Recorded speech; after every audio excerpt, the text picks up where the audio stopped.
ভালো আছো? দেশি মুরগি পালন থেকে আপনাদের জন্য আজকের একটা খুব নতুন আকর্ষণ আজকের ভিডিও আপনাদের দেখাবো। যে ইচ্ছা থাকলেই কিন্তু কাজ করা যায়, সেখান থেকে কিছু বেনিফিট ইনকাম করা যায়। তো আজকে আমরা এসেছি একটা নতুন জায়গায়, সেখানেতে দেখাবো যে দোতলার ওপরে কিভাবে মুরগি ফার্মিং হচ্ছে, সেটাই আজকে দেখাবো। তো আর এসো আমি এদিকটা একটু দেখাই। তো দেখতেই পাচ্ছেন এখানে একটা কত সুন্দরভাবে এখানে মুরগি একটা চাষ করছে। দেখুন, দেখতেই পাচ্ছেন যে কত সুন্দরভাবে। তো এখানে যিনি মুরগি পালন করছে তার সঙ্গে কিছু কথা বলবো, যে কত দিনের বাচ্চা আছে, কতটা মানে বাড়লো কিনা, এটা কি জাতের মুরগি আছে, এই মুরগিটা কত দিনের মানে একটা এভারেজ ওজন আসতে পারে। তো সেই কথাবার্তা কিছু আলোচনা করব। তো আমি এই যে দাদা কাছে এই দাদা ফার্মিংটা করছে, তো দাদা আপনার নাম আর পরিচয়। নমস্কার, আমার নাম স্বরূপ মণ্ডল। আমার অ্যাড্রেস হচ্ছে খড়িবেড়িয়া, আর এটা হচ্ছে সাউথ 24 পরগনার আন্ডারে, আমতলার পরে পৈলান বা আমতলার মাঝখানে। তো এইটা কত দিনের বাচ্চা আছে, একটু আমি ভিতরে আসছি। হ্যাঁ হ্যাঁ, তো এটা কত দিনের বাচ্চা আছে? এখানে তো মোটামুটি দেখতে পাচ্ছি দুটো কোয়ালিটি বলে মনে হচ্ছে। তো কত দিনের বাচ্চা আছে? হ্যাঁ এখানে আমি প্রথমে নিয়ে আসি 50টা। হুম, 50টার মধ্যে আমার কিছু বাচ্চা বিক্রি হয়ে গেছিল, আচ্ছা। তার মধ্যে আছে এখন 23টা আছে। ওটা আছে 26 দিনে। ওই যেগুলো দেখছেন এই সাইজগুলো হচ্ছে 26 দিনে। এই সাইজগুলো, এইগুলো এই বড় বড় যেগুলো আছে এগুলো 26 দিনের আছে। আর ওর থেকে কিছু একটু ছোট, ওগুলো আছে ওই 20 দিন 19 দিনের মতো। তার আগে একটা কথা জানতে চাই, যে এই যে মুরগি যে পালন করছো বা মুরগির চাষ করছো, এতে মানে আপনার কেমন লাগছে? বেশ একটা ভালো ফিল্ড হচ্ছে কি, যে একটা সবাই যেরকম আরো কয়েকজন বলে যে ভিক্ষার মানে খেয়েই যাচ্ছে, সেটা কি মনে হচ্ছে এই বাচ্চার পেছনে? না, আমি তো মোটামুটি যেরকম এনেছিলাম পুরো ছোট ছোট একটু সাইজ ছিল, ঠিক মানে আছে। একটা 10 দিনের হ্যাঁ, বাচ্চা, দুটো 10 ভ্যাকসিনের দিনের, বাচ্চা হ্যাঁ। দিয়েছিল। তো এরা যে যে পরিমাণ খেয়েছে তার থেকে আমি দেখতে পাচ্ছি অনেক ভালো এদের রেজাল্ট এসেছে, Result প্লাস খুব সুন্দর। ওয়েটও ভালো পেয়েছে। আচ্ছা, এটা কি এসএফজির বাচ্চা? হ্যাঁ, এটা এসএফজি আমাকে বলেছিল যে দিয়েছিল, ঠিক আছে। আর তারপরও আমি ফের নতুন আরো এনেছি, আরো 100 পিস আরো ছোট ছোট নতুন বাচ্চা আর এনেছি। 120 ফ্রেন্ডস বাচ্চা এসেছে। তো সেই বাচ্চার মেনটেনেন্সটা কিভাবে করছে না করছে, বা ওনার কতটা নলেজ এই মুরগি পালনের পেছনে, তো সেটা একটুখানি দেখাবো। দেখি এদিকটা একটুখানি দেখাবো। এদিকটা একটা জিরো বাচ্চা আছে। তো এখানে জিরো থেকে স্টার্টিং করেছে। না লাইট। তো দেখতেই পাচ্ছেন ফ্রেন্ডস, বাচ্চাগুলো কিন্তু খুব সুন্দর একটা মানে দেখতে পাচ্ছি যে যতটা বোঝা যাচ্ছে, মানে বাচ্চাগুলো কিন্তু খুব সুন্দর আছে। তো এই বাচ্চাগুলোর বয়স কদিন হলো? 3 দিন, 3 দিন আজকে নিয়ে 3 দিন হচ্ছে, মানে ঠিক আছে। আজকে 3 দিনে পড়েছে। পড়েছে। তো এখানে মেডিসিন কি কি ইউজ করতে হয়? মেডিসিন এদের আমরা এসেই যেরকম দিয়েছিলাম, গুড় জল দিয়েছিলাম। তারপরে একটা আমাদের পাউডার অ্যান্টিবায়োটিক আছে, ওটা আমরা রাতের বেলা করে চালাই। আবার একটা ভিটামিন আছে, ওটা সকালবেলা করে দিই, ঠিক আছে। এখন 3 দিন এইভাবে মেনটেন হচ্ছে, তারপর ফের ভ্যাকসিন চলবে। তো মোটামুটি 3 দিনে বাচ্চাতে কোনো রকম কোনো মর্টালিটি নেই, কোনো mortality নেই। মানে কোনো বাচ্চাতে না, এই পর্যন্ত তো কিছুই- কোনো সমস্যাও দেখা যাচ্ছে না, তাই? না, কিছুই হয়নি এখনো পর্যন্ত। মোটামুটি বাচ্চাগুলো ভালোই ঘোরাঘুরি করছে।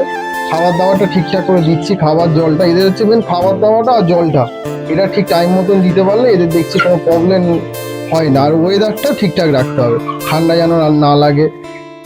এই ছোট বাচ্চার বিষয়ে তথ্য আগে আপনাদেরকে আরো দেবো। এই বাচ্চাটা আমরা মানে বড় হওয়া পর্যন্ত, মানে এনাফ একটা কেজি ওয়েট আসা পর্যন্ত কিন্তু আমি আপনাদেরকে আপডেট দিতে থাকবো।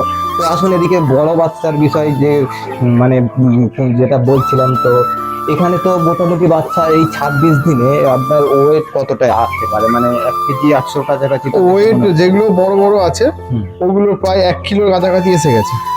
ওগুলো 1 কিলো ওভারের ওজন এসে গেছে। একটা দুটো ধরে দেখাচ্ছি।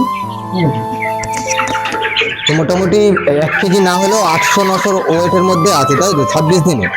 তো যদি তাই হয়, তো এসএফজি বাচ্চা এসে গেছে 1 কিলো। 1 কেজি, বর্তমানে এই বাচ্চাটা 1 কেজি ওজন তো অবশ্যই হতে মানে হতেই হবে যে কোনো হবে।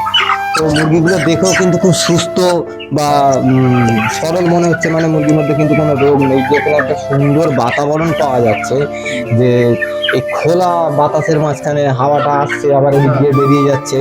যদিও এটা মুরগির ফার্মিং এর জন্য প্ল্যানিং করা নেই, তারপরেও কিন্তু এখানে একটা সুন্দরভাবে ফার্মিং চলছে। তো আগে তো আরো জায়গা আরো লাগবে, যে এই 100 পিস জায়গায় এটা লাগিয়েছে, এটা তো আরো জায়গা বড় করতে হবে। হ্যাঁ, আমার জায়গা আছে, ক্যাপাসিটি। আমি আস্তে আস্তে এটা ফার্স্ট সেকেন্ড লট, ওটা নিয়ে থার্ড লট, এইটাকে আরো জায়গা বাড়িয়ে দেবো। তারপরে ফার্স্ট লট যেটা থার্ড লট আছে ওদেরকে আরো পজিশন দিয়ে দেবো, ফার্স্ট লটের গুলোকে আরো আলাদা। আচ্ছা, তো এখান থেকে যে মুরগি কিছু বললেন যে বিক্রি করেছেন, ওখান থেকে কি কোনো মুনাফা পাওয়া গেছে হ্যাঁ মোটামুটি? হ্যাঁ হ্যাঁ, ওখান থেকে ওটা আমি 7 থেকে 8 দিনের মতন মেনটেন করেছিলাম। আচ্ছা, আর ওটা কিনে এনেছিলাম আমি ওই 40 টাকার ইঞ্চে, তারপর ওটাকে আমি বেচে দিয়েছিলাম প্রায় 100 টাকা পিসেতে বেচে দিয়েছিলাম। ওটা বাচ্চা দেখতেই পাচ্ছেন ওখান থেকে কিন্তু একটা 8 দিনে একটা ভালো মুনাফা কামানো গেছে। তো আপনারাও চাইলে কিন্তু এখন বলছে 150 টাকা 200 টাকা করে পিস দেবে বলছে এইগুলো, ঠিক আছে, এখন রেট হয়ে গেছে 200 টাকা করে। তো ফ্রেন্ডস, বুঝতেই পারছেন আমাদের ওয়েস্ট বেঙ্গলে এখন মুরগির ফার্মিং কি হারে চলছে, কিভাবে মুরগির ডিমান্ড চলছে। তো আপনারা চাইলে কিন্তু এইভাবে সুন্দর বিজনেস করতে পারেন। আচ্ছা, এইবারে যেটা জানার মানে জানতে খুব ইচ্ছে করছিল, যে আপনার তো শুনেছি মুরগির দোকান আছে, আপনি মাংসের জন্য বিক্রি করেন। তো এইগুলো কি চিন্তা ভাবনা ওইভাবেই করা আছে, না কোনো পাইকারি ম্যান যদি আসে, যদি আপনার কাছ থেকে পাইকারি নিতে চান, তো মানে সেইভাবে দিতে পারবে? পাইকারি রেট তো একটু আলাদাই হতে থাকে। আমি প্ল্যান করেছি, আমার মেন মুরগি দোকান ছিল, ওখানে আমাদের দেশি মুরগি লাগে। তো আমি সেই হিসাবে আস্তে আস্তে প্ল্যান করেছি যে আমার দোকানে লাগে, সেই আমি বাইরে থেকে কিনতে হয়, তো সেখানে একটা আমি ডাইরেক্ট আমাদের তো জায়গা রয়েছে, যে এবারে আমার জায়গা বেশি আছে, আমি ওই জন্য একটু পরিমাণ বাড়াচ্ছি আস্তে আস্তে। তো পরিমাণ বাড়ানো মানে আমি সবসময় চাইবো যে লার্জ কোয়ান্টিটিতে কেউ যদি নিয়ে নেয় আমার ঝামেলা শেষ, দিয়ে দিলাম। এবার টুকটাক করে আমার দোকানে যা হচ্ছে হচ্ছে। এইভাবে প্ল্যানিং করে যদি আপনারা কাজ করতে পারেন বা আপনারা বিজনেসের সঙ্গে যোগাযোগ হতে পারেন, তো এতে কিন্তু একটা ভালো প্রফিট আছে। তো আপনাদের এই বিষয়ে কোনো জানকারি লাগলে পারে দাদার নাম্বার ডিসক্রিপশনের নিচেতে দেওয়া থাকবে। আপনারা চাইলে যদি ছোট বাচ্চা চাই বা আপনাদের যদি 10 দিনের বাচ্চা চায়, মানে 14 দিনের যে ভ্যাকসিন, বা 21 দিন পরে, 28 দিন পরে ভ্যাকসিনেশনের যে ডেটগুলো আছে, সেই ডেটগুলোর পরে যদি আপনারা বাচ্চা নিতে চান, তো এই দাদার নাম্বার আমি নিচের ডিসক্রিপশনে দিয়ে দেবো, আপনারা ওখান থেকে যোগাযোগ করতে পারেন। আপনার কাছে যোগাযোগ করলে আপনি বাচ্চা দিতে পারবেন? হ্যাঁ হ্যাঁ, আমি ভ্যাকসিন করে বাচ্চা দিতে পারবো। যদি 0 দিনের মেন বাচ্চা নিয়ে মেনটেন করাটা ব্যাপার আছে, সবাই মেনটেন করতে পারে। যে সমস্যাটা থাকে অনেকে পারে না, মেরে দেয় সব বাচ্চা। তো ওই হিসাবে ভ্যাকসিন করে 6 থেকে 7 দিন বা 10 দিন 15 দিনের বাচ্চা নিয়ে মেনটেন করলে মোটামুটি, আমি যেটা করেছি প্রথমে বোর্ডিং নিয়ে নিই, তারপরে আমি নিয়ে। আচ্ছা, এর জন্য কি কোনো ট্রেনিং করতে হয়েছে আপনার? মানে এই ধরনের যে মুরগির ফার্মিং এ তো অধিকাংশ লোক বাচ্চা নিয়ে আসে, মানে তারা এলে বাচ্চা বড় করতে পারে না, মেরে দেয়।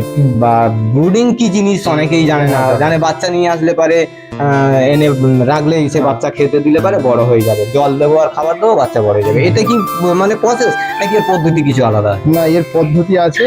আমরা তো ট্রেনিং নিয়েই এগুলো সব চালু করেছি। আমার ট্রেনিং নেওয়া ছিল আরো কিছুদিন আগে, তখন চালু করতে পারিনি, তখন আমার একটু পাখির বিজনেস ছিল। এটা টোটালটা আমার পাখির সেটা, পাখির সব ছিল, কিন্তু পাখির সব এত ডিমান্ড, দাম এত পড়ে গেছে যে পাখির মার্কেটেতে, আর পাখি নিয়ে আর আমার আর বাড়া হয়নি, ঠিক আছে। আর পাখির মেনটেন কস্ট যা হয়ে গেছে, খাবার দানা কস্টের সাথে দামের ফারাক প্রচুর হয়ে গেছে। তো ওই হিসাবে পাখি ছেড়ে দিয়ে আমি টোটাল মুরগিতে এসে গেছি। আর মুরগির আমার ট্রেনিং নেওয়া আছে, প্লাস এগুলো কোথায় কি দিতে হয়, ওইসব ওষুধ সব আছে, ওষুধগুলো সব। ওষুধেতে এই যে বাচ্চাদেরকে একটুখানি মানে দর্শকদের যাতে একটু বুঝতে পারে, তারাও যেন করতে পারে, তো ওষুধের বিষয়ে একটুখানি বলে দিই যে 0 বাচ্চা থেকে, মানে এই যে 1 দিনের বাচ্চাটা আপনি নিয়েছেন, নেবার পরে এখানে আপনি কি মেডিসিন মানে অ্যান্টিবায়োটিক কদিন চালিয়েছেন, বা এর সঙ্গে মাল্টিভিটামিন তো নিশ্চয়ই দিতে হয়েছে, তো সেইগুলো মানে কি পরিমাণ, যদি 100 বাচ্চার পরিমাণ একটু যদি বলে দিতেন, তাহলে মানে আর কি যারা নতুন ফার্মার আছে তাদের করতে সুবিধা হতো। তাহলে ওষুধগুলো নিয়ে একবার দেখাই। তো ওষুধের গুণমানটা একটু বলে দিলে পারে আর কি? প্রথমে আমি অ্যান্টিবায়োটিকটা দিই, লিক্সেন বলে। এইটা ওই 1 লিটার জলেতে আমি 10 mg করে চালিয়ে দিই। 1 লিটার মানে 1 গ্রাম পাউডার 1 লিটার জলের সাথে। 1 লিটার জলের সাথে। আর এটা ওই 100 বাট পিছু আমি দিয়ে দিই 5 ml দিয়ে দিই। যেটা ভিমরালের মাল্টিভিটামিন ব্যবহার করে, তো সেখানে 100 বাটের পিছনে 5 ml ব্যবহার করে, তো আপনারাও 5 ml করতে পারেন। আর লিক্সিন পাউডার যে অ্যান্টিবায়োটিকটা আছে, সেটা আপনারা কিন্তু প্রতি 100 বাটের 1 গ্রামে আপনারা ব্যবহার করতে পারেন। তো এতে করে আপনার বাচ্চারা কোনো মানে ওই যে মুরগির বাচ্চাগুলোর আর কোনো সমস্যা হবে না, তাতে করে খুব সুন্দর তারা কিন্তু আর কি মানে সমস্যা থাকবে না। তো এখানে তো মুরগি মোটামুটি রেডি হয়ে গেছে।